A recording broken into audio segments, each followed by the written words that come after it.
आणि म्हणून कैलास बरोबर सातत्याने आम्ही असायचो. आणि ज्यावेळेस मला बातमी समजली त्यावेळेस मला अंतकरणात दुःख वाटलं. त्याचं कारण हे जाण्याचं वय नाही. बरोबर ना? हे जाण्याचं वय नाही. प्रत्येक जण जाणारच आहे, परंतु प्रत्येक समयामध्ये जर तो मृत्यूच्या वयामध्ये गेला तर ते मनुष्यासाठी आनंदाचं कारण असतं. मरण कोणालाही नको आहे. आणि म्हणून जगण्यासाठी संघर्ष करणारे मनुष्य मरतही असला तर त्याला हॉस्पिटल पर्यंत घेऊन जाण्याची आपण तरतूद करतो, यासाठी की त्याने जगावं. नक्कीच प्रत्येकाला वाटतं मी अधिक वर्ष जगावं, परंतु आज ज्या प्रकारे जग वेगाने चाललंय त्या माध्यमातून जर आम्ही पाहिलं तर मनुष्याचं आयुष्यमान कमी होत चाललंय. कुटुंबामध्ये प्रेम राहिलेलं नाही, व्यसनाधीनता वाढली, लहान लहान लेकरं दारूच्या आहारी गेलेले आहेत, व्यसनाच्या आहारी गेलेले आहेत, वेगवेगळ्या गोष्टी आहेत.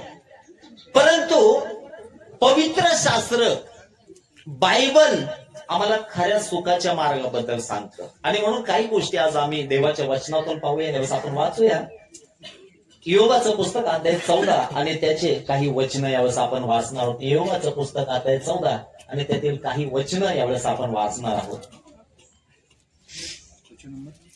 एक पासून योबाचं पुस्तक अध्याय 14 एक पासून पुढील काही वचने.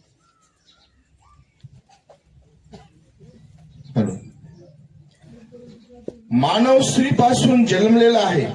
आपले आयुष्य अगदी कमी आणि कष्टांनी भरलेले आहे. तो फुलासारखा फुलतो व फुटला जातो. त्याचे आयुष्य छायासारखे आहे. ती थोडा वेळ असते आणि नंतर नाहीशी होते. आशाकडे तुझे डोळे लागतील काय? आशा मला तू आपल्या न्यायसनासमोर नेतीस काय? अशुद्धतेतून शुद्ध पदार्थ कोण काढी? कोणीही नाही. मनुष्याचे आयुष्य मर्यादित आहे. मनुष्याने किती जगायचे ते तूच ठरवतोस. तूच त्याची मर्यादा निश्चित करतोस आणि ती तो बदलू शकत नाही. इथं या वचनामध्ये आम्ही पाहतो मनुष्याच्या आयुष्याची मर्यादा परमेश्वराने ठरवलेली आहे आणि ती बदलणं कुठल्याही व्यक्तीच्या हातामध्ये नाही. चाहे मग तो गरीब असो, चाहे तो श्रीमंत असो, चाहे कुठल्याही स्तराचा माणूस असो, त्याच्या जीवनामध्ये त्याला आपलं आयुष्य एक सेकंद देखील वाढवता येत नाही. आणि मरण मनुष्याला आपल्या जीवनामध्ये परमेश्वराने लावलेल्या निर्बंधाची जाणीव करून देतं.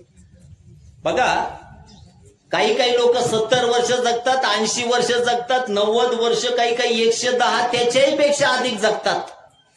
परंतु जसं आता सरपंचाने मनोगतात सांगितलं, किती जगलो हे अनेकांच्या दृष्टीने महत्वाचं असेल कदाचित, परंतु कसे जगलो हे अतिशय महत्वाचं आहे.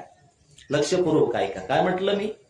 किती जगलो यापेक्षा कसे जगलो हे अतिशय महत्वाचं आहे.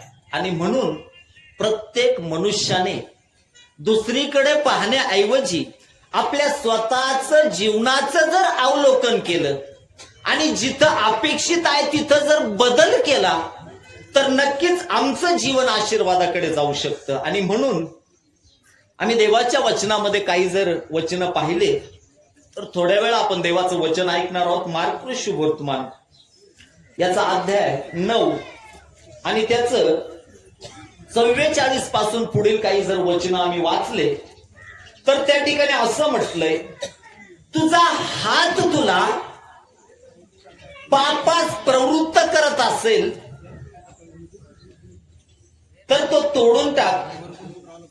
2 हात असून नरकात म्हणजे न विझणाऱ्या अग्नीत जावं यापेक्षा व्यंग होऊन तू जगावं ही परमेश्वराची इच्छा आहे. अनेकदा मनुष्य मेल्यानंतर आपण त्याच्या जीवनाबद्दल, मृत्यूनंतर त्याच्या जीवनाबद्दल, त्याच्यात काय चांगलं होतं हे सांगण्याचा प्रयत्न करतो. परंतु मला वाटतं मरणानंतर काही बोलण्यापेक्षा जर आपण मनुष्य जिवंत आहे तोपर्यंत जर त्याच्यावर प्रेम केलं तर ते अतिशय महत्वाचं आहे.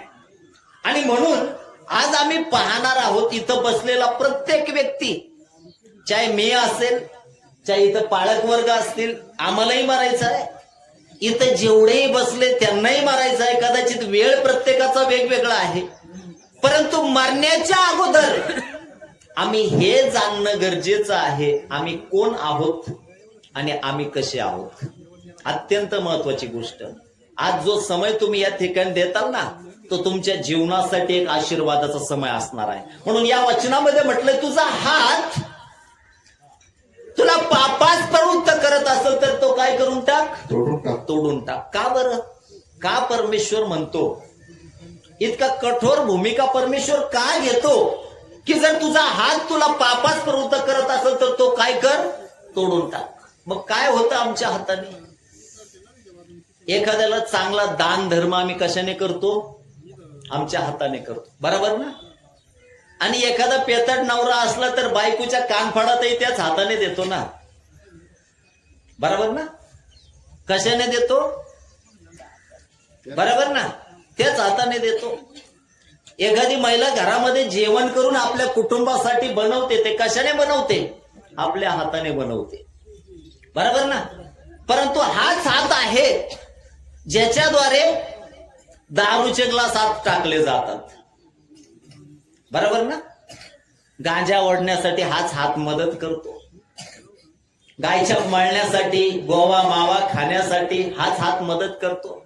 घरच्यांना मारणं, खून करणं, एखाद्याला लुबाडणं, एखाद्यावर अत्याचार करणं, त्याला मारहाण करणं, या हाताद्वारे आमचं होतं. एखाद्याच्या खिशातले पैसे लुटणं, सगळ्या काही गोष्टी आमच्या हाताने होतात. आणि म्हणून आम्हाला जीवन क्षणभंगुर आहे हे केव्हा कळतं? ज्यावेळेस एखादा मनुष्य मरतो. परंतु आम्हाला समजायला पाहिजे, मरण्याच्या अगोदर आम्ही जगावं कसं हे समजणं अत्यंत महत्वाचं आहे. आणि म्हणून इथं म्हटलंय, तुझा हात तुला पापास प्रवृत्त करत असेल तर तो काय कर, तोडून टाक. 2 हात असून नरकात जावे यापेक्षा व्यंग होऊन तू जीवनात जावे हे तुझ्या हिताचे आहे. आता बघा, मनुष्य मेला म्हणजे त्यांचं सगळं काही संपलं का? मनुष्य मरण पावला म्हणजे तो संपला का? असं म्हटलंय, मरण म्हणजे शरीरापासून आत्म्याचं विभक्तीकरण, शरीरापासून आत्मा वेगळा होणं. आणि प्रत्येक मनुष्याचा आत्मा जो आहे तो अमर आहे, बरोबर ना? आत्मा कसा आहे? अमर आहे. त्याला मरण आहे का? नाही. जर चांगले कर्म त्याने केले तर त्याच्यासाठी सुखलोक आहे, परंतु जर वाईट कर्म त्याने केले तर त्याचाही दंड त्या मनुष्याला भोगावा लागतो. हे खरं वास्तव आहे. अनेक जण पत्रिका छापताना टाकतात, स्वर्गवासी, अमोकवासी, तमोकवासी. टाकतो आपण, छापणं सोपं आहे, परंतु परमेश्वर ती पत्रिका पाहून आमचा न्याय करतो का? तर आमचं पूर्वीचं जे जीवन आहे ते पाहून परमेश्वर आमचा न्याय करणार आहे आणि त्याच्यावर आमचं ठरणार आहे आम्ही कुठे जाणार आहोत. आणि म्हणून मरण्यापूर्वी एक चांगलं माणूस म्हणून आम्हाला जगता येणं ही अत्यंत महत्वाची गोष्ट आहे. खालचं वचन जर वाचलं तर असं म्हटलंय, आणि जर तुझा पाय तुला पाप करण्यासाठी प्रवृत्त करीत असेल तर तो काढून टाक. दुसरं वचन सांगतं, तुझा पाय तुला पापाच प्रवृत्त करत असेल तर तो काय कर, तोडून टाक. शक्य आहे का? कोणी करेल का असं? कठीण वाटतं ना. मग काय परमेश्वराची इच्छा आहे का आपण अपंग व्हावं, आपल्याला हात नसावा, आपल्याला पाय नसावा? काय अपेक्षा आहे परमेश्वराची? तर पाय देखील आमचे कुठं चालतात? चुकीच्या गोष्टी करायला, बरोबर ना? पाय कुठे जास्त धावतात? चुकीच्या गोष्टी करायला. इथं बसलेल्यांपैकी किती जणांनी सकाळी प्रार्थना केली? वेळ नसन भेटला. किती जणांनी बायबल वाचलं का? नाही वाचलं. अरे जीवनाचा उगम आहे याच्यामध्ये. याच्यामध्ये काय आहे? खरं जीवन आहे याच्यामध्ये. आणि म्हणून बाकीच्या सगळ्या गोष्टी, काही नाश्ते करून आले असतील, काही जेवणही करून आले असतील, परंतु जे महत्वाचं आहे त्याच्याकडे दुर्लक्ष केलं. हे वाचायला नको का? याच्यामध्ये जीवन आहे. आणि म्हणून या वचनामध्ये जर आपण पाहिलं, तुझा पाय तुला पापास प्रवृत्त करत असेल तर तो काय कर.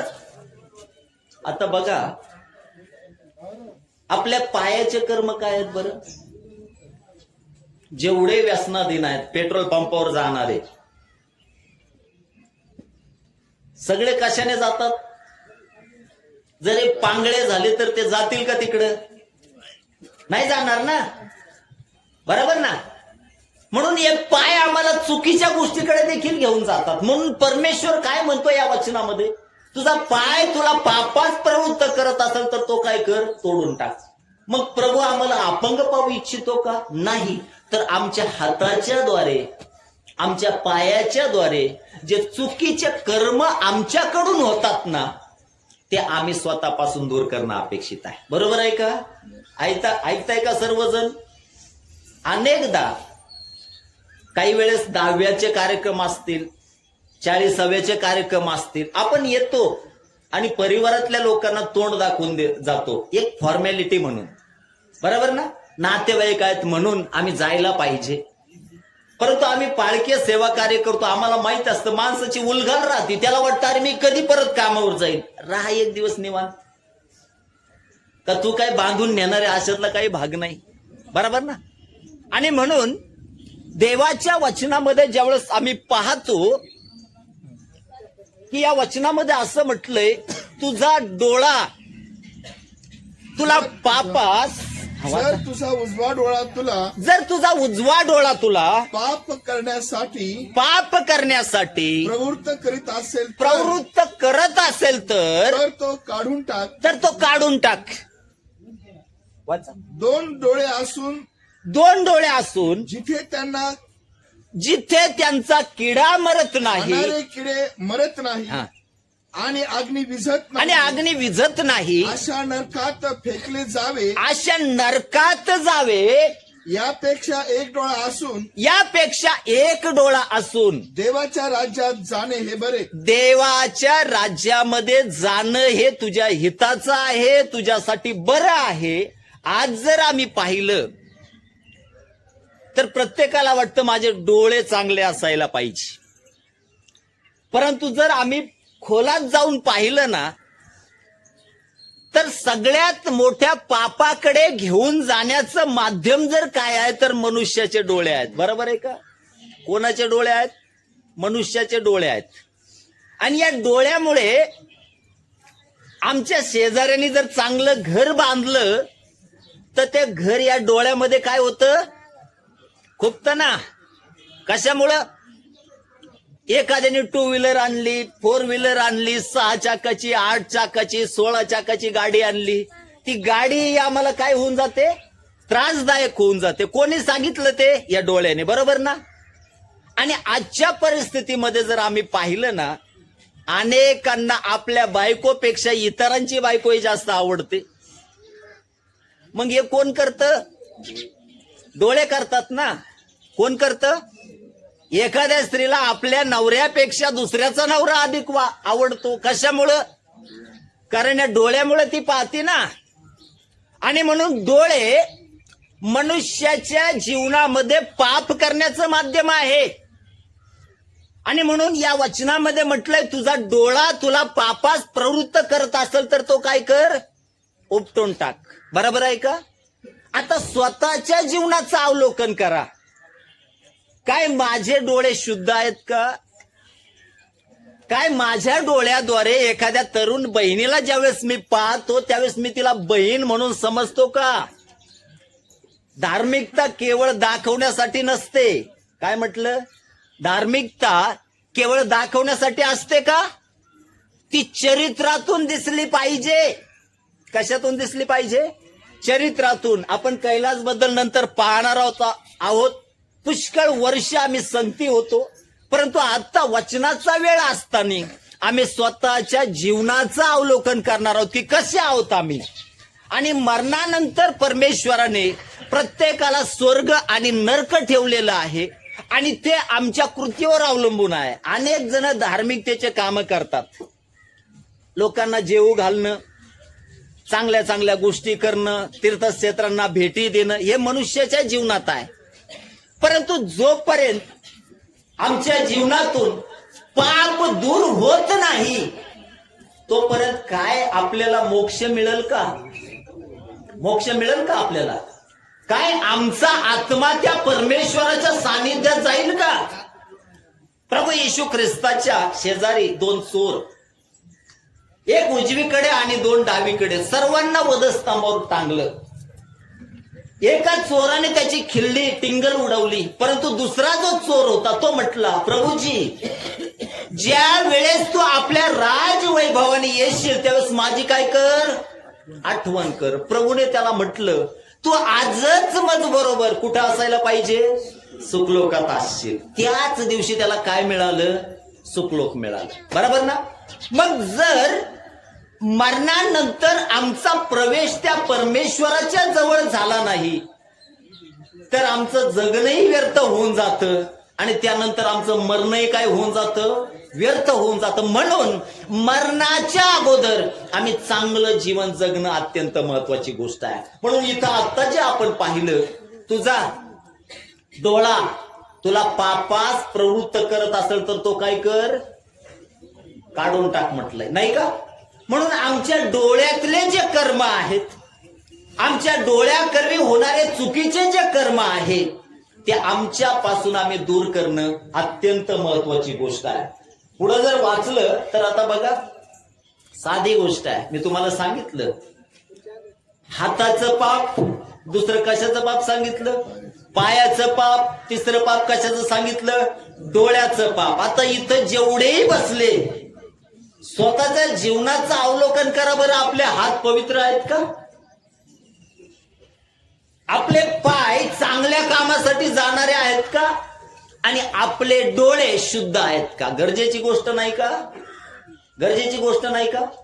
मग ज्यावेळेस आपण पाहतो की असं जर जीवन आहे, तुमच्याही जीवनात पाप आहे, माझ्या जीवनात पाप आहे, सर्वांच्या जीवनात जर पाप आहे, तर कार्यक्रम फक्त आपण याच्यासाठी घालतो की मृत्यूनंतर 40वा असेल, 10वा असेल, 13वा असेल, वर्षश्राद्ध असेल, सर्वजण एकत्र येतात आणि ते एकत्र येणं गरजेचं आहे. परंतु तिथं आम्ही स्वतःच्या जीवनाची सुधारणूक करावी की आम्ही जगायला कसं पाहिजे.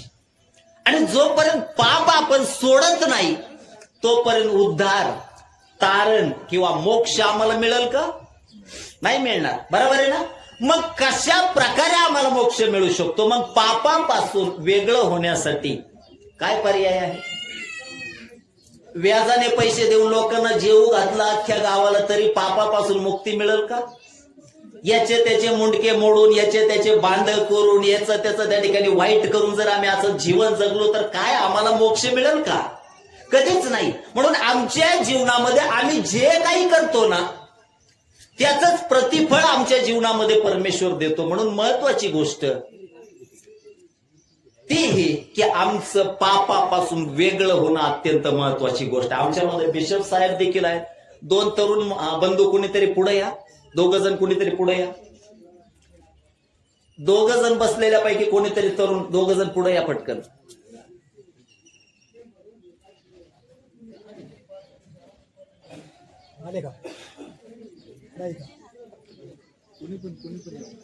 बसलेल्यापैकी 2 तरुण पुढे या पटकन.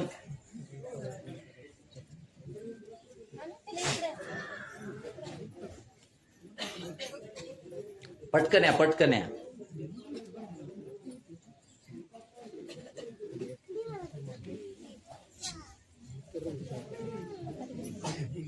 आपण पाहिलं प्रभू काय म्हणतो, तुझा हात तुला पापात प्रवृत्त करत असेल तर काय कर. इथं उभं राहा, इथं उभं राहा. हे पण येते. तुझा हात तुला पापात प्रवृत्त करत असेल तर काय कर, तो तोडून टाक. राहू दे, राहू दे, ते राहू दे, ते राहू दे, बुटा राहू दे. तुझा पाय तुला पापात प्रवृत्त करत असेल तर तो काय कर, काढून टाक. आता इकडे लक्ष द्या. आता हा हात आहे माझा, सर्वांना हात आहे. हात वर करा सर्वजण, हात वर करा, काही अडचण नाही त्याच्यामध्ये. हा हात आहे, बरोबर आहे. आता मला एखाद्याच्या कानामागे मारायची, लक्ष द्या, मला एखाद्याच्या काय करायची, कान फडत मारायची. हात स्वतः उडत जाऊन एखाद्याला मारणार आहे का? नाही ना. त्याला कशाची गरज आहे? शरीराची गरज आहे ना. बरोबर ना? बरोबर. भैया थोडं लांब राहा. ते तिकडे बसल्याचे एखाद्याच्या कान फडत मारल्याची ऍक्टिंग कर, फक्त असं जोरात मार कर, मार. शक्य आहे का? थोडं जोरात मार ना, अजून मार एखाद्या वेळेस. शक्य आहे का? शक्य आहे का? याच्यातून मला एक गोष्ट सांगायची जी महत्वाची आहे. जर इथून तो मारू शकत नाही, मग जर मारायचं तर त्याला काय करावं लागेल बरं? जवळ जावं लागेल. बरोबर ना? कुठं जावं लागेल? जवळ जावं लागेल. जवळ जाण्यासाठी त्याला कशाची गरज आहे? पायाची गरज आहे. मग हात जे पाप करतो एकटा करतो का? त्यावेळेस त्याला मदत कोण करतं? पाय करतात. बरोबर ना? पाय करतात. बरोबर आहे. आता डोळे बंद कर, लांब राहा, आणि मार याच्या कान पडत. डोळे बंद करून मार. शक्य आहे का? शक्य आहे का? शक्यच नाही. का नाही? कारण त्याला दिसतो का समोरचा व्यक्ती? नाही. मग त्याला त्यावेळेस मारण्यासाठी गरज कशाची आहे? डोळ्याची गरज आहे. बरोबर आहे. हाताला मारायचंय, मदत कोणी केली? पायाने केली.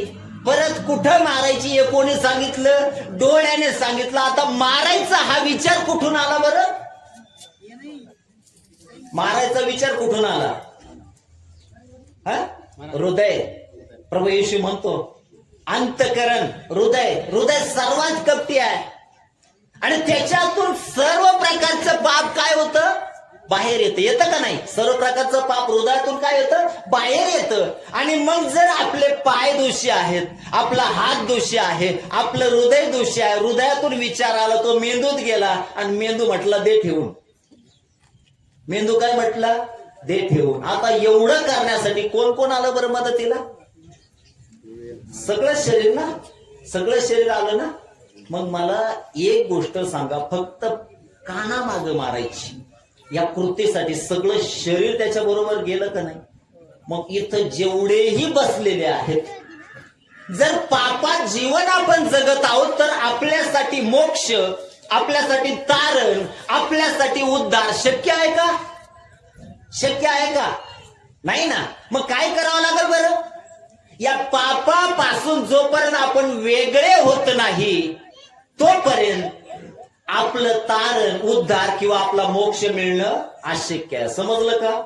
मग या पापापासून आपण कसं शुद्ध होऊ? समजा मी व्याजाचा धंदा चालवला आणि सगळ्या गावाला जेवण दिलं, पाप वेगळं होईल का? फक्त मनाला आनंद वाटेल. कशाचा? की लोकांना जेवण दिलं, ते तृप्त होतील, परंतु पापापासून वेगळं होणं शक्य आहे का? मग त्याच्यासाठी बायबल आम्हाला काय सांगतं, प्रभू येशू काय सांगतोय, अत्यंत महत्वाची गोष्ट आहे. आणि म्हणून आज आम्ही हाच विषय शिकून घेणार आहोत.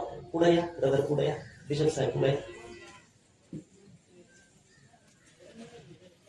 आता आपण पाहतो कंदुरी हा प्रकार किती जणांना माहित आहे?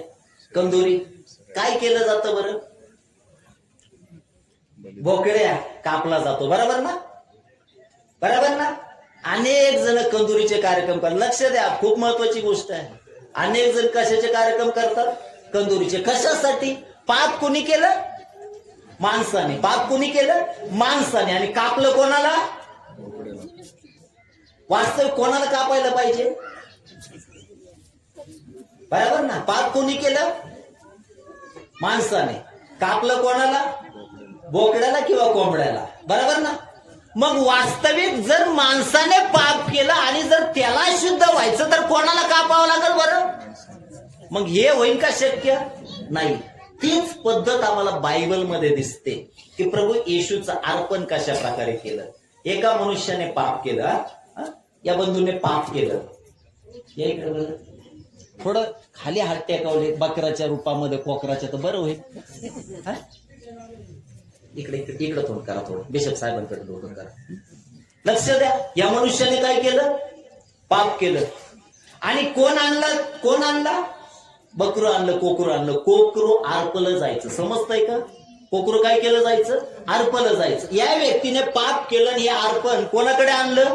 बिशप साहेबाकडे आणलं. आता जग बिशप साहेब काय करणार? यांचं पाप घेऊन यांच्यावर ठेवा. यांचं पाप. समजतं का? पाप कोणाचं घेतलं? या पापी व्यक्तीचं पाप घेतलं आणि कोणावर टाकलं? कोकरावर टाकलं. समजलं का? आता ज्यावेळेस यांचं पाप या कोकरावर टाकलं, हे पापी राहिले का? राहिले का? समजून सांगणार आहे तुम्हाला. नक्कीच तुमच्यासाठी आजचा विषय आनंदाचा असणार. या कुटुंबासाठी देखील बोलणार आहे. नक्कीच प्रभू त्याच्याद्वारे त्यांच्या जीवनात कार्य करेल. मग जर यांचं पाप याच्यावर टाकलं तर हे पापी राहिले का? नाही राहिले. मग पापी कोण झालं? हे कोकरू झालं. बरोबर आहे ना? नंतर वचनामध्ये म्हटलंय ते कोकरू वधावं, म्हणजे त्याला काय करावं? मारावं. ज्यावेळेस ते मारलं जायचं, त्याच्या रक्ताद्वारे या व्यक्तीच्या पापाची काय व्हायची? क्षमा व्हायची. समजलं का? बस भैया उभं राहतील असतेच पलीकडे. आता लक्ष द्या. आता हीच कृती कोणी केली वधस्तंभावर? येशूने केली. आता मी तुम्हाला सांगितलं, तुमचे हात कसे आहेत? कसे आहेत? पापी आहेत का? वाटतं का स्वतःला पाप आहे? मी पापी आहे म्हणून? किती जणांना वाटतं मी पापी आहे? कोणाला नाही वाटत? अरे वा, सगळे पवित्रच बसले, त्याला आनंदाची गोष्ट. बरोबर ना?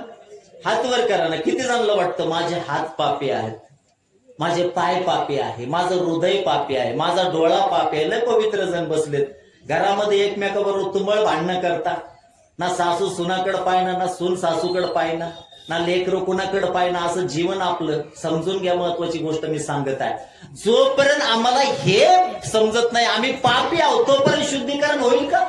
म्हणून देवाच्या वचनामध्ये आम्ही पाहिलं आमचे हात पापी आहे, पाय पापी आहे, सगळं काही पापी आहे. मग हे पाप ज्यावेळेस मनुष्याच्या जीवनामध्ये होतं, ते सर्व पाप कोणी घेतलं? देवाच्या वचनामध्ये म्हटलंय, प्रभू योहान म्हणतो, हा पहा जगाचे पाप हरण करणारा देवाचा कोकरा. अखिल मानव जातीचं पाप परमेश्वराने घेतलं आणि कोणावर टाकलं? कोणावर टाकलं? असं हात, असे हात कर, तिकडे तोंड कर. कोणावर टाकलं? कोणावर टाकलं? येशूवर टाकलं. कोणावर टाकलं? येशूवर. आता लक्ष द्या, आमच्या हाताने काय केलं होतं? पाप केलं होतं. येशूच्या खिळ कुठे ठोकण्यात आले? येशूच्या हातामध्ये. नंतर घे भैया. येशूच्या भैया असं कर, सरळ हातामध्ये खिळे ठोकण्यात आले. आमच्या पायाने पाप केलं, येशूच्या पायामध्ये खिळे ठोकण्यात आले. आमच्या अंतःकरणातून वाईट विचार बाहेर आला, येशूच्या कुशीमध्ये भाला बोकसण्यात आला. आमच्या डोक्यातून वाईट विचार बाहेर पडले, येशूच्या डोक्यामध्ये काट्याचा मुकुट घालण्यात आला. आणि ज्यावेळेस संपूर्ण मानव जातीचं पाप परमेश्वराने येशूवर टाकलं, येशूला वधस्तंभावर खिळलं गेलं, त्याला मारलं गेलं, त्याला पुरलं गेलं. तिसऱ्या दिवशी तो मेलेल्यातून उठला आणि त्याने मरणाला त्या ठिकाणी हरवलं. समजतंय का? समजतंय का? अत्यंत महत्वाची गोष्ट. प्रभू येशू ख्रिस्त कोणासाठी वधस्तंभावर गेला? मानवासाठी. कोणासाठी? प्रत्येक मानवासाठी तो कुठे गेला? वधस्तंभावर गेला. आणि त्याला जी शिक्षा झाली, त्या शिक्षेच्या द्वारे आम्हाला तारण मिळालं, आम्हाला मुक्ती मिळाली. इथं खाली बसा, बिशप साहेब बसा. घे खुर्ची, घे तिथं बस. लक्ष द्या इकडं. बस बस इथं लक्ष द्या. आपण कार्यक्रम करतो, परंतु त्या कार्यक्रमाद्वारे जर आमच्या कुटुंबात आशीर्वाद नाही आले तर ते काय होऊन जातं माहितीये का? फक्त आपलं समाधान होऊन जातं. परंतु आता महत्वाची गोष्ट, कैलास बद्दल बोलतो. इथं लिंबाचं झाड अजूनही पण आहे. लिंबाचंच आहे काही? नाही, दुसरं आहे. अगोदर लिंबाचं झाड होतं आणि लिंबाच्या झाडाखाली कंटिन्यू आम्ही गोटे खेळत असायचो. ज्यावेळेस कैलास सुरुवातीला, ह्या दोन्ही भावांनी खूप कष्ट केले. कोणत्या क्षेत्रामध्ये खूप काय केले? खूप कष्ट केले. कैलासचं देखील जीवन ज्या प्रकारे आज व्यवस्थित होतं, त्याच्या मागे त्याच्या अनेक दिवसाचे कष्ट आहेत का नाही? मग त्या माध्यमातून टपरी चालवली अनेक वर्ष, त्याच्यानंतर ढोलीबाजा, पुष्कळ वर्ष. आणि त्यांच्या बरोबर वाजवायला कोण असायचं? आम्हीच होतो वाजवायला. परंतु त्याच्याबद्दल एक चांगली साक्ष देईन, त्याने कधी पैसे बुडवले नाही. त्याच्यातून काय दिसतं? तो एक कसा मनुष्य होता? चांगल्या स्वभावाचा मनुष्य होता. तो एक कसा मनुष्य होता? प्रामाणिकपणा त्याच्या जीवनाच्या ठाई होता, नाही का? मग जरी आज तो गेला तर देवाचं वचन सांगतं, मनुष्याला जोपर्यंत आयुष्य परमेश्वराने ठेवलं तोपर्यंतच तो काय होणार आहे? जगणार आहे. मग त्याला हॉस्पिटलमध्ये नेऊ द्या, तिथूनही त्याला रिटर्न यावं लागतं. म्हणून आज जरी तुम्ही काही विचार केला, जर तसं नसतं झालं तर जगला असता. परंतु प्रभूने त्यांच्यासाठी समय कुठपर्यंत ठेवला होता? तिथपर्यंतच. मग जर आज त्यांनी कष्ट करून आज चांगला व्यवसाय उभारला, आज कुठंतरी कुटुंब चांगलं सेटल झालं, सगळ्या काही गोष्टी चांगल्या झाल्या, मग आज त्यांच्याबद्दल दुःख करण्याऐवजी मी तुम्हाला महत्वाची गोष्ट सांगेल, आपल्या परिवारामध्ये एकमेकाशी प्रेमाने राहा, एकमेकाला जीव लावा, एकमेकाच्या सुखदुःखामध्ये हजर राहा, एकमेकाला आधार द्या. ते गरजेचं नाही का?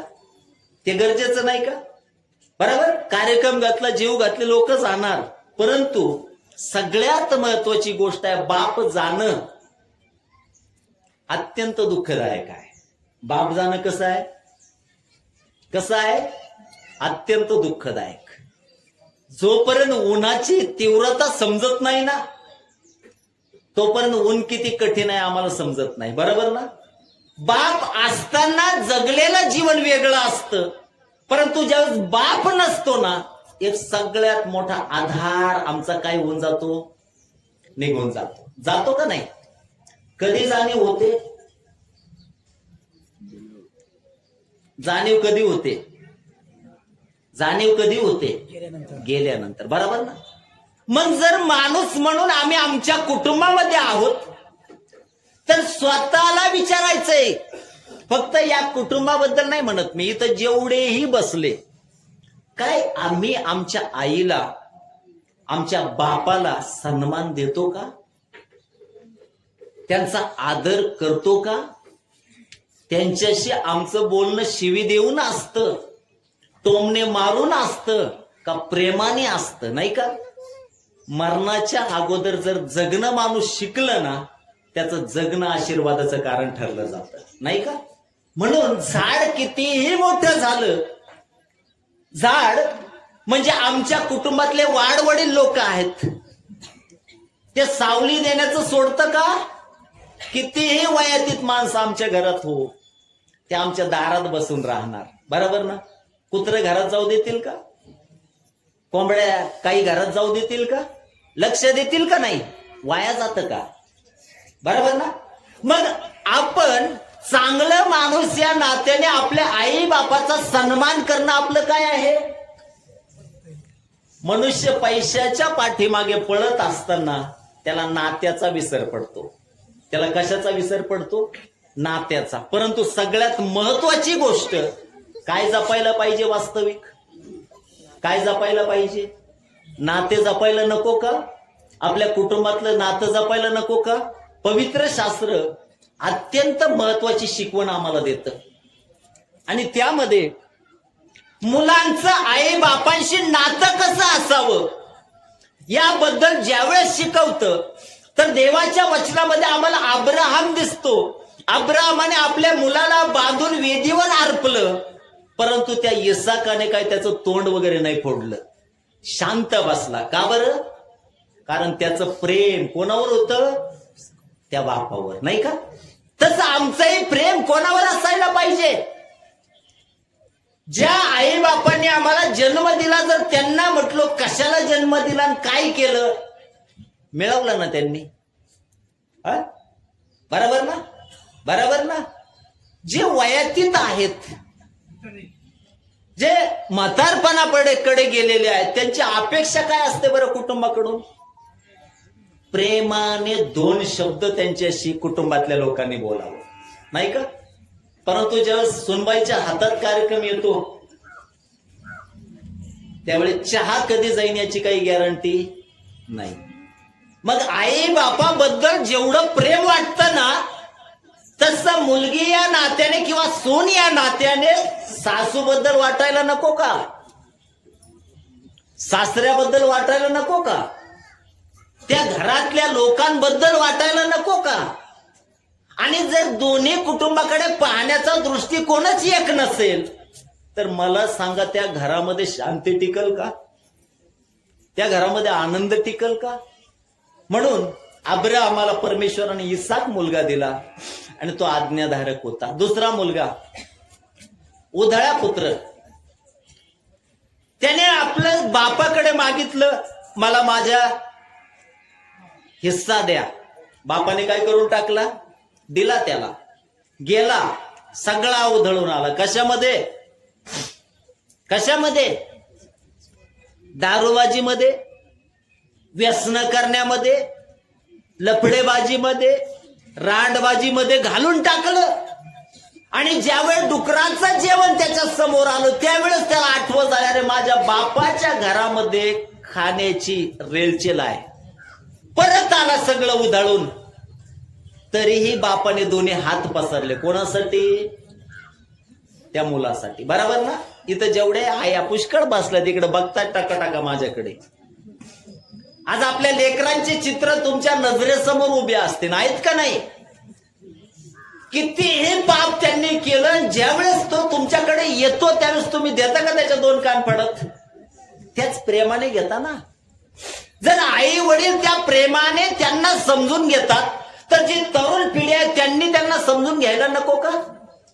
आज मी काही व्यसनाधीन तरुण पाहतो, आई बापाच्या फडा कानफडात मारतायत. आईची किंमत नाही, बापाची किंमत नाही. आहे का किंमत? नाही. आणि म्हणून महत्वाची गोष्ट, कैलासने सुरुवातीच्या काळामध्ये कष्ट केले आणि आज जे त्यांचं कुटुंब स्थिरावलं ना, त्याच्यामध्ये त्याच्या पत्नीचा खूप मोठा रोल आहे, नाही का? मग जे आज मुलगा आहे, सून आहे, काय काम आहे त्यांचं? काय काम आहे त्यांचं? कैलास सगळ्यांबरोबर कसा राहिला? प्रेमाने राहिला. बरोबर ना? कैलासने अजून एक चांगली गोष्ट केली, ती सांगतो तुम्हाला. कैलासची बायको आमच्याच घरातली. 2 बेट महत्वाची इथालचे, आणि सून दुसऱ्या बेटातली, म्हणजे अख्खं बेटच ओढले. बरोबर आहे ना? चांगली गोष्ट आहे ना, वाईट काय नाही का? मग जर तो सुरुवातीच्या काळामध्ये चांगल्या प्रकारे जीवन जगला, नवरा बायकोने प्रेमाने कष्ट केले आणि आपला प्रपंच जर वाढवला, तर येणाऱ्या पिढीसाठी जर ऑलरेडी पुष्कळ काही करून ठेवलं, नाही का? मग हे करत असताना आपले नाते जपणं, एकमेकाला प्रेम करणं आणि आपला व्यवसाय वाढवणं याच्यावर आपण लक्ष देणं गरजेचं आहे. राहिला महत्वाचा विषय, त्याचं जीवन तो जगला. त्याच्याबद्दल मी तुम्हाला सांगण्याऐवजी तुम्हाला सगळ्यांना त्याचं जीवन माहिती आहे का नाही? सर्वांच्या समोर आहे. परंतु जोपर्यंत आम्ही पापापासून वेगळं होत नाही, जोपर्यंत आम्ही पापी आहोत हे कबूल करत नाही, तोपर्यंत आमचं तारण आहे का? मनुष्याला जगातलं जीवनामध्ये तो पैसे कमवण्याच्या मागे जीवन लावून टाकतो. स्वतःसाठी जगणं काय होऊन जातो? विसरून जातो. स्वतःसाठी जगणं काय करतो? विसरून जातो. आणि म्हणून आज बदलण्याची गरज आहे. कोणाला? लक्ष द्या इकडे, 5 मिनिटात आपण संपवत आहोत. कोणाला बदलण्याची गरज आहे? आपल्या स्वतःला बदलण्याची गरज आहे. माणसाचा स्वभाव कसा? झाडाला जर फळवर असेल ना, आणि त्या मनुष्याला जर खायचं असेल तर तो काय करणार? बरं काय करणार? कशाला? फळ याला खायचंय. जखमी कोणाला केलं? झाडाला. त्याचे पानं तोड, त्याच्या फांद्याला टोला दे. बरोबर ना? हा स्वभाव कोणाचा आहे? मनुष्याचा. मनुष्याने दगड मारलं, परंतु झाडाने काय दिलं त्याला? चांगलं फळ दिलं. बरोबर आहे का? बरोबर आहे का? मग असाच मनुष्याचा स्वभाव. मग हा स्वभाव बदलायला नको का? म्हणून म्हटलंय, मरणाच्या अगोदर जगणं शिका, म्हणजे आमच्या कुटुंबामध्ये काय येईल? आनंद येईल. खूप महत्वाची गोष्ट. शेवटचा मुद्दा सांगतो आणि आपण थांबणार आहोत. एक गटार होतं आणि त्या गटारीमध्ये अशुद्ध पाणी होतं, आणि सकाळच्या पहारी त्या गटारीतून पाणी वाहत असताना त्याच्या शेजारी हिरवगार गवत होतं. त्या गवतावर काही पाण्याचे थेंब पडले दहीवराचे, आणि त्या थेंबावर सूर्याचा छान प्रकाश पडला. त्या प्रकाशाकडे त्या नालीतल्या एका थेंबाने पाहिलं आणि तो म्हणतो, मी नालीमध्ये आहे. मी कसा आहे? नालीमध्ये. आणि जो वर थेंब आहे तो चमकत आहे, तो चकाकत आहे. त्याच्यासारखं मी चकाकल का कधी? हा कुठं आहे? नालीमध्ये. पाहिलं कोणत्या थेंबाकडे? जो चमकणारा आहे. आणि त्याला हृदयामध्ये वाटलं, त्याने प्रार्थना केली, तसं माझ्यासाठी होऊ दे. दुपार झाली, सूर्याचे किरण त्या पाण्यावर पडले आणि पाण्याचं रूपांतर वाफेमध्ये झालं. ते वर गेलं. ज्यावेळेस दुसऱ्या दिवशी दहीवराच्या स्वरूपामध्ये पुन्हा ते पाणी खाली परमेश्वराने आणलं, तो थेंब तिथं होता जिथं दुसरा थेंब होता. सूर्य वर आला, सूर्याचे किरण त्या पाण्यावर पडले आणि जो नालीतला थेंब होता तो त्यावेळेस चमकायला लागला. त्या नालीतल्या थेंबासारखं आमचं जीवन आहे. आजही ते पापामध्ये आहे, आजही ते घाणीमध्ये आहे, परंतु परमेश्वराची ही इच्छा आहे की आमचं जीवन त्या थेंबाप्रमाणे प्रकाशित व्हावं. त्याच्यासाठी काय करावं लागेल? प्रभू येशूवर विश्वास ठेव, म्हणजे तुझं व तुझ्या घराण्याचं तारण होईल. जोपर्यंत आम्ही ख्रिस्तावर विश्वास ठेवत नाही ना, तोपर्यंत तारण आहे का? कोणीही मनुष्य धार्मिकतेचे काहीही काम करो, परंतु जोपर्यंत तो ख्रिस्तावर विश्वास ठेवत नाही, तोपर्यंत त्याला मोक्ष नाही, तोपर्यंत त्याला तारण नाही, तोपर्यंत त्याला उद्धार नाही. त्याचं कारण हे, कारण वचन सांगतं आकाशाखाली आणि पृथ्वीच्या वर तारणासाठी एकच नाव दिलेलं आहे, ते नाव येशूचं आहे. आणि ज्यावेळेस तो येशू जीवनात येतो ना, तर जीवनाचं सोनं करून टाकतो. आमच्या घरामध्ये शांती येते, आमच्या घरामध्ये सामंजस्य येतं, आमच्या घरामध्ये पवित्र आत्म्याचे फळ एकमेकावर प्रेम करणं येतं.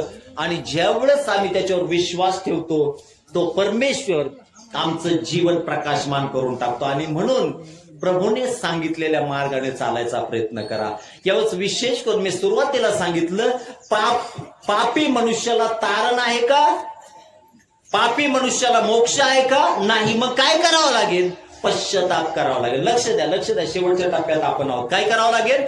पश्चाताप. पश्चाताप म्हणजे पापाची क्षमा मागणं, पापाची कबुली देणं. मी पापी आहे येशूला सांगणं आणि देवाला या गोष्टीसाठी प्रार्थना करणं, माझ्या पापांची क्षमा कर, असं म्हटलंय. प्रभूवर ठेवलेल्या विश्वासाने आमचं काय होतं? तारण होतं. म्हणून कर्मकांड करून नाही चालणार. आम्हाला विश्वास कोणावर ठेवावा लागेल? येशूवर. एक छोटीशी प्रार्थना आमच्या जीवनामध्ये आशीर्वाद घेऊन येते. यावेळी डोळे बंद करूया आणि सर्वांनी माझ्या मागे एक छोटीशी प्रार्थना यावेळेस म्हणायची आहे आणि आपण थांबणार आहोत. त्यावेळेस सर्वांनी आपले डोळे बंद करायचे आणि माझ्या मागे एक प्रार्थना म्हणायची. प्रभू येशू, सर्वांनी मोठ्याने म्हणा, प्रभू येशू, आजच्या दिवसाबद्दल प्रभू आम्ही तुला धन्यवाद देतो, यासाठी की आज आम्ही तुझ्या चरणाजवळ आहोत. देवा, जे वचन मी ऐकलं त्याद्वारे मला समजलं मी पापी आहे, माझ्या जीवनात पाप आहे आणि त्याच्यामुळे माझी प्रगती, माझे आशीर्वाद रोखलेले आहेत. प्रभू, मी कबूल करतो, मी पापी आहे. शब्दाने, कृत्याने, जाणता अजाणता जेही पापे माझ्या हातून घडलेली आहे, त्याची देवा तू मला क्षमा कर. माझ्या जीवनात ये, माझ्या कुटुंबात ये, अशी मी तुझ्या चरणाजवळ प्रार्थना करतो. प्रभू, तू माझ्यासाठी क्रूसावर गेलास, तू माझी शिक्षा घेतलीस आणि मला तुझी धार्मिकता दिलीस. तू फटके खाल्लेस आणि मला आरोग्य दिलंस. तू शाप झालास, मला आशीर्वाद दिले. तुझ्या सर्व कृतीबद्दल देवा मी तुझे आभार मानतो. माझ्या जीवनात ये आणि माझं कुटुंब आशीर्वादित कर. विशेष करून चांगलं जीवन जगण्यासाठी, एक चांगला मनुष्य म्हणून जगण्यासाठी मला सहाय्य कर. आणि त्याचे आशीर्वाद आम्हा प्रत्येकाच्या कुटुंबात येऊ दे. प्रभू येशूच्या नावात प्रार्थना करतो म्हणून पित्या तो ऐक. आमेन. विशेष करून आजच्या दिवसानिमित्त प्रभूला धन्यवाद. देवाचं वचन सांगतं परमेश्वराच्या भक्ताचं मरण हे देवाच्या दृष्टीने अमूल्य आहे. आणि जोपर्यंत त्या परमेश्वराने कैलाससाठी या भूतलावर राहण्यासाठी समय दिला होता तोपर्यंत तो राहिला. परंतु आता या कुटुंबाला जरीही पिता या नात्याने कैलास गेलेला आहे, देवाचं वचन सांगतं मी तुला सोडणार नाही, मी तुला टाकणार नाही, युगाच्या समाप्तीपर्यंत मी तुझ्या बरोबर आहे. जो आमचा कोण आहे? स्वर्गीय पिता आहे. माझे वडील मी 6 वर्षाचा असताना मरण पावले आणि मला माहित आहे बापाचं जाणं किती दुःखाचं आहे, किती त्रासाचं आहे. परंतु एक गोष्ट ते चांगले करून गेले, मला येशू ख्रिस्ताची ओळख करून दिली. मग जीवन जगत असताना सुखामध्ये, दुःखामध्ये, त्रासामध्ये, कष्टामध्ये, वेदनेमध्ये, त्या प्रत्येक प्रसंगामध्ये मला कोणी साथ दिली तर त्या माझ्या स्वर्गीय परमेश्वराने. आणि म्हणून परमेश्वर आम्हाला अनाथ सोडतो का? नाही सोडत, बरोबर ना? आणि म्हणून ज्याही वेळेस मी यायचो, जर कधी या कुटुंबाकडे येणं झालं तर अवश्य मी प्रार्थना करायचो या कुटुंबासाठी. म्हणून आपला विश्वास त्या परमेश्वरावर ठेवा. तो आम्हाला आरोग्य देतो, तो आम्हाला शांती देतो, तो आम्हाला तारण देतो. तो अनुवाद 28 नुसार आमचं तेल, मीठ, काठवत, शेती, बाडी, गुरे, ढोरे, व्यवसाय, शेरड, मेंढर, लेकर सगळं काय करतो?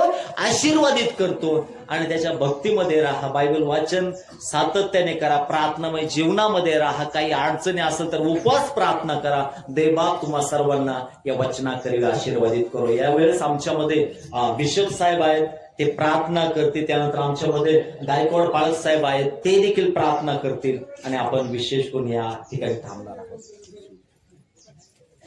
या आपण धन्यवाद. यावेळेस मी विनंती करत या बंधू कैलास आणि त्यांची पत्नी, त्यांचे लेकर पुढे येतील. या आपण धन्यवाद. यावेळेस मी विनंती करत या बंधू कैलास आणि त्यांची पत्नी, त्यांचे लेकर पुढे येतील. बापा, हा परिवार ज्या दुःखातून जात आहे, प्रे बापा तुझं दास होण्याचे नाते प्रभुदेवा या पंडित परिवारासाठी आम्ही प्रार्थना करत आहोत की देवबापा बंधू कैलास या भावाला या जगिक प्रवासामधून देवबापा त्यांचा पूर्णपणे हा जगिक प्रवास संपून आज देवा त्याला तू तुझ्याकडे घेतलेला आहे. आणि मी प्रार्थना करतो त्यांचा उर्वरित राहिलेला परिवार, त्यांची भक्ती, त्यांचे लेकर, त्यांचे आत्मजन आज तुझ्या रक्ताळ्या पवित्र हातात मी देत आहे. प्रे बापा आज मी तुला प्रार्थना करतो, तुझ्या दासाकरवे जे प्रवचन देवा तू आम्हाला सांगितलेलं आहे, देवा जो सावधगिरीचा इशारा तू आम्हाला दिलेला आहे, तुझा दास होण्याच्या नाते मी प्रार्थना करतो. ज्या गोष्टी आम्हाला नरकात जाण्यासाठी प्रवृत्त करतात त्या गोष्टी आम्ही आमच्यातून काढून टाकाव्यात. त्या गोष्टीपासून आम्ही पाठीमागे फिरावं आणि तुझ्या भक्तीच्या, तुझ्या पवित्र मार्गाने आम्ही चालावं. म्हणून देवबापा त्यांच्या परिवारासाठी मी विनंती करतो की देवबापा या आत्म्यांचा नाश न होता, या आत्म्या नरकात न जाता, या आत्म्यांनी तुझ्या पवित्र नावाचा अंतःकरणातून स्वीकार करावा. आणि देवा तुझ्या आणि त्यांच्यामध्ये अडखळती आणणाऱ्या त्या सर्व पापाला आपल्या जीवनातून मुळासहित त्यांनी उपटून टाकावं अशी महान दया आणि कृपा तुम्हा प्रत्येकावर. देवा या कुटुंबाला तुझ्या वचनात आयुष्यभर राहण्याकरिता सामर्थ्य, शक्ती, धैर्य आणि विश्वास दे बापा. तो आलेल्या प्रत्येक आप्तजनाचं जीवन तुझ्या दासाने सांगितल्याप्रमाणे देवा आजच्या या निमित्तानं त्यांना जीवनाचा मार्ग कळलेला आहे. देवा इथून जात असताना त्यांनी तो जीवनाचा मार्ग आपल्या अंतःकरणात घ्यावा. पापाला प्रवृत्त करणारा मन, पापाला प्रवृत्त करणारे विचार त्या दुष्टाला आपल्या जीवनातून काढून टाकावं, त्या व्यसनाला काढून टाकावं, त्या पापाला काढून टाकावं अशी दया देवा तू प्रत्येकाला दे. प्रभू येणाऱ्या जाणाऱ्याचा प्रत्येकाचा प्रवास तो सुखरूप कर. सर्व वाईटापासून, दुर्घटनेपासून प्रत्येकाचं संरक्षण कर. आम्ही